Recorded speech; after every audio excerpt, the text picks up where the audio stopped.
Tobias Ellwood joins me, defence and security analyst, who is a former UK Defence Minister and chair of the Defence Select Committee as well, former British Army officer to boot. High-speed CV there for you, Tobias Ellwood. I'm conscious that once it's 3 lines long, I should stop. Anyway, look, let's start with Starmer, actually, because I think it is a very difficult space that he's occupying here, isn't it, in many ways? It is, and it's important that Britain does choose a wise path to try and calm things down and take a more measured approach. But I think there is a fundamental change developing in between Europe and America's relationship. Everybody is scratching their heads, trying to understand where Trump is heading and why he's chosen to be so vocal, so critical about President Zelenskyy after there's been so much support over these last 3 years. And the extent to which Trump has been willing to court the enemy, to actually parrot the very phrases and straplines that Putin uses, blaming Zelenskyy for the war and calling Zelenskyy, not Putin, a dictator.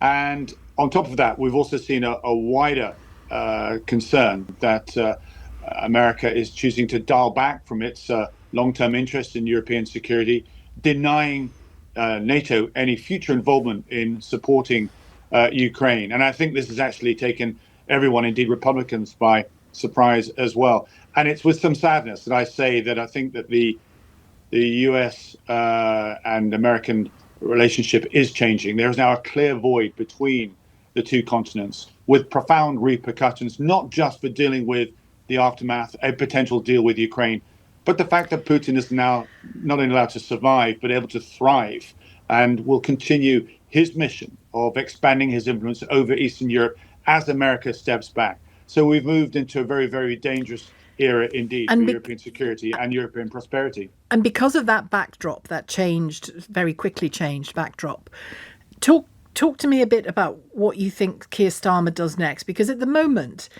all he's done, I'm not suggesting it's a small thing, but all he's done is essentially say, we're holding the line, fully behind Ukraine, very much in favour of peace talks. Ukraine must be part of it. Europe supports them. Will there come a time where he has to be more explicit about what Donald Trump is saying and more explicitly against what Donald Trump is saying? Yes, we do need to, I think, to stand up to Donald Trump and work with the White House, encourage them to move in a direction that sees America and Europe singing from the same song sheet, because the only people who I think take advantage of that, who will actually prosper from such a split between America and Europe, are our adversaries, particularly Russia and indeed China as well. The bigger picture here is that many welcome Trump's return to the White House. We know he does things very different. He shakes things up a bit, and perhaps in Ukraine and Gaza, that's what's required. And so some latitude was being, given to his very different style of doing business.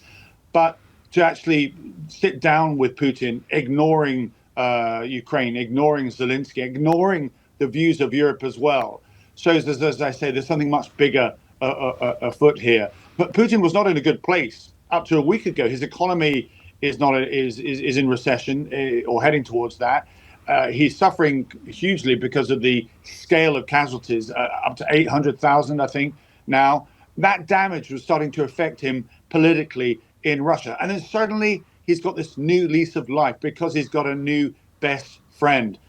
And everybody is baffled that this is happening. It shows that Trump is looking at Europe much more contractually as a continent to do a deal with. But if nothing happens, then he will retreat and back away. And that is for the West to perhaps have that conversation with America and say, look, it's in all our interest for us to work together, because these problems, not just in Europe, but wider, and I touched on China, will work better, will be easier to solve if we all stay working together. On that element of surprise, didn't we always know that America, whether it was under Donald Trump or not, America is pivoting its concerns, its biggest concerns, towards China, the economic threat as much as anything from China, and its own borders in Mexico. I mean, we had Hegseth explicitly saying that in his speech last Thursday in Europe.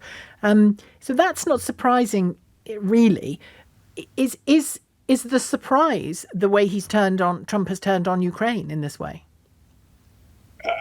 I don't think Canada nor Mexico were expecting the speed and the pace in which the United States was going to implement potential deals or change the tariff systems with those countries. Don't forget, it was Ronald Reagan, another conservative, that came out with a common market for America. I think this is where Margaret Thatcher got the idea from herself, that it makes sense for countries of similar minds, certainly neighbors, to work together to remove tariffs. So he's not only alienated his own friends in the North America, but he's also now doing the same with Europe. And as I say, it's a different strategic approach to how America does business with the world, coming at a very dangerous time, because our world order is not in a good place. The pillars are starting to fall. The United Nations Security Council is now paralyzed. The World Trade Organization, which is where Canada or Mexico would go to say that these tariffs are unfair, doesn't work. Doesn't work at all, because you've got the appeasement system is broken, and now NATO, question marks over the future of that as America dials back from its security interests. So at the same time, we've got a competing interpretation of where our world should go, led by China and Russia, Iran, and other countries from the global south. So this is a totemic period that we're entering at the moment, a huge change. We've had it easy for the last 3 decades, so to speak, and now suddenly everything's coming to a fore, and there's a lack of clarity as to what the West, America, and Europe, coming together as a united, what we actually stand for. And I accept that it's often in very different ways than we see with Trump, but in terms of public behavior, private action on the international stage, things are often very different, aren't they? Nations have to speak the language that they speak to their own country or to the world in public, and then they go back into the rooms and they do the business. So within a day and a half of the Russians meeting meeting Marco Rubio, we have Kellogg meeting Zelenskyy himself. So there's some hope there, isn't there, that this is now about chivying both parties into a position where more meaningful talks could take place. You're absolutely right. What you point to are the back channels. They're the ones that clarify exactly what your leader was saying. For that reason that you point out, that many times you hear a speech, it's because they're addressing a domestic different audience. Yeah. But when J.D. Vance, the U.S. vice president, comes to the Munich Security Conference and lectures Europe on aspects of freedoms of speech and so forth, rather than clarifying where European security needs to go, rather than clarifying what next for Ukraine. And at the same time, we see telephone calls taking place, agreeing the terms that Putin has been putting forward for some time. No NATO involvement in a post-ceasefire Ukraine. America dialing back from European security, of no agreement in the longer term for the Donbass region to somehow come back. These are confirmations of the fact that, I'm afraid, this is what appeasement looks like. This is a repeat of 1938. And that's the real concern here, is the fact that it isn't just the noise that we're seeing. Apart from the noise and the hullabaloo that we're seeing on the front pages, the foghorn diplomacy, there is a definite tilt to America working with our adversary, President Putin, for which nobody in Europe trusts. And that means that there is a divide between where we should go from the European side and whether we should go from the American side. And to be clear, this is not, in your view, a Gorbachev moment, is it? I mean, very different men, Gorbachev and Putin. But when Reagan and Thatcher, began to meet President Gorbachev, a very different scenario that, wasn't it, all those years ago? No. And the other thing that I'm picking up is Russia's intention to continue to covet Ukraine. Putin doesn't see Ukraine as a country, but as an extension of Russian terrain. So the fact that we're giving space to Putin, everything will calm down with Trump claiming that we're just going to go back to order. We've stopped the war, the killings ended, and so forth.